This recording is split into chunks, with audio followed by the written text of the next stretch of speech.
Hey, Entre Fam. This is Young Kim, and this is video 68.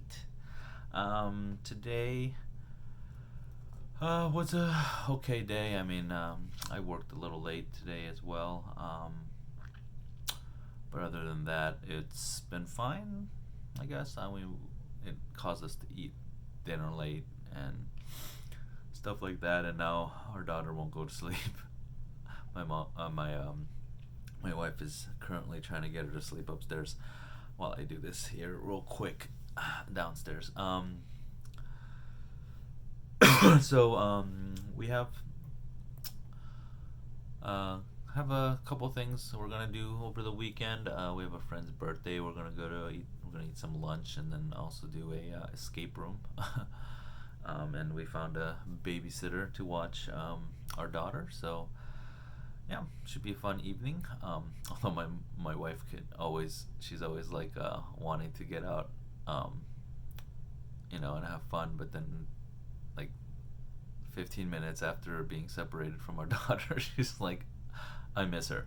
So, but yeah, we'll hopefully have some fun tomorrow at the friend's birthday party. So yeah, and before I forget, this is the shirt of the day. It's another Marvel shirt, but it's Marvel villains. This one's for you, guy. It's not solely a Venom shirt, but there he is right there. Right for you. This is the closest thing I had to a Venom shirt.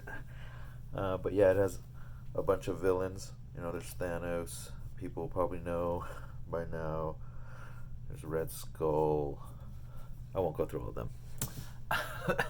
Letting my nerd side get out. But anyways, hope you enjoyed that, guy. Maybe I'll look into getting a Venom shirt down the line.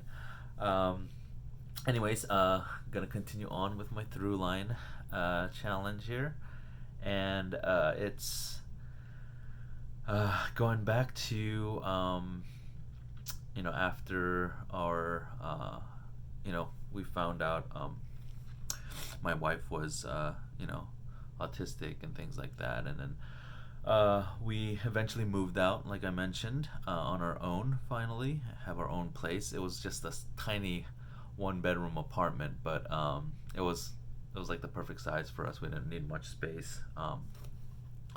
But then, of course, about a year or so later, we decided to try to start having a baby. So,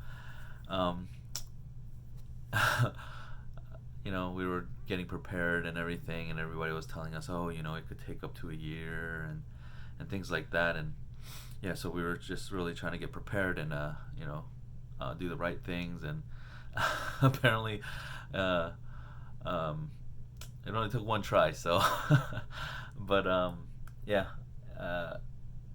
gonna talk a little bit about that, about just starting a family, which was something that I've always dreamed of doing, and starting.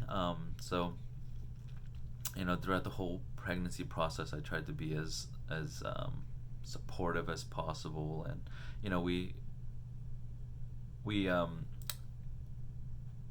so my wife was was working as a nanny, and she watched these two other kids. Well, eventually, first there was one kid, then it kind of became three kids. But yeah, she watched them for a number of years, and we're real close with that family. But yeah, but it was getting the time she was getting real pregnant, so she and the other and the person she was nannying for knew that as well. So, but she eventually put in her kind of her 2 weeks type deal, and then stopped working. And we tried to plan for her to not work as long as possible, because of course, got to recover from pregnancy and all of that. And yeah, so I tried to be as supportive as possible with her, and giving her what she needed, and things like that. Did the best I could. Might have failed here and there, but yeah, I mean, eventually we got to the point. I guess.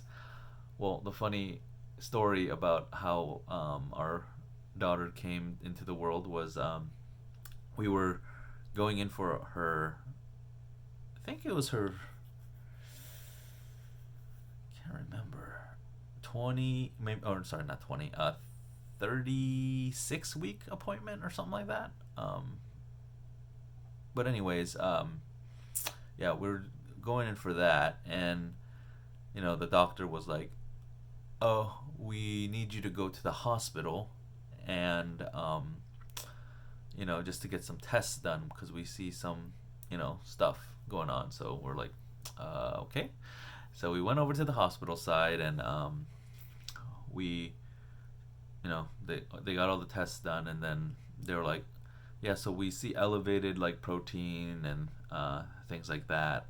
I forgot what other stuff there was, but basically it was signs of possible preeclampsia, which her mom actually had, which caused her to become a preemie or be born a preemie because of preeclampsia.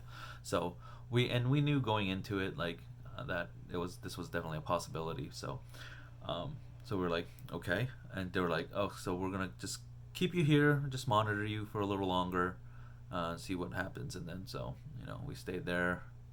A couple hours later, they came back. They said, okay, we see no changes really, so we think we're gonna admit you. So we were just like, oh, this, we were not expecting this. I mean, we had our kind of like a bug out bag and things like that packed up and stuff, but I hadn't yet put it in the car, so I had to go all the way home and get everything. But yeah, uh, so she came to us a little early. I don't think she was ready to come out because we tried every means necessary to do a natural birth, and trying to getting my wife dilated and all that stuff, but naturally or through you know um, inducing it somehow. But it wasn't working. We did it for a couple days, and my wife was getting really uncomfortable because she had like a catheter in her and all that other stuff. But so we scheduled the C-section, and I think it was maybe 3 days after, maybe four, something like that, after we got initially admitted into the hospital. Our daughter was born, and everybody tells you, it's gonna change your life and stuff, but and you believe them, but I don't think anybody ever really understands how much it changes you. Just having a tiny human come into your life, and you're responsible for them, and you're their parent, and yeah, and just even the love you have for your child, even though you don't really know them or anything. It's the first time you're meeting them, but yeah, it's just it's such a amazing feeling, and yeah, I just can't really describe it or put it into words, but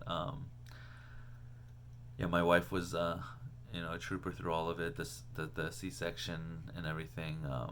You know, they were giving her lots of meds because she was getting very nauseous and stuff like that, which is common with the stuff they give you for the C-section and things like that. And yeah,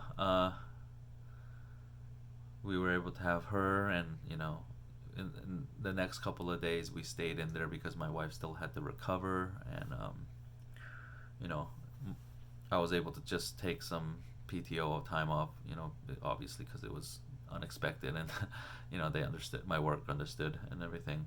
Yeah, and I think at that point, it became even more real, like how much I needed to now kind of step up and provide, and but still, yet I had no idea how I was gonna do that.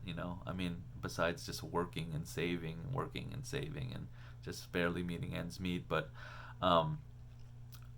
yeah, I just at that point, it just became even more apparent how I needed to do more, do something different than what I was doing to provide for my family. So yeah, I think I'm gonna have just maybe one more, maybe two more of these kind of stories for the Through Life challenge that I'm doing. So yeah, either tomorrow or Sunday is gonna be the last one for that. So yeah, thanks for listening, and I'll see you in tomorrow's Stay Awesome Mantra.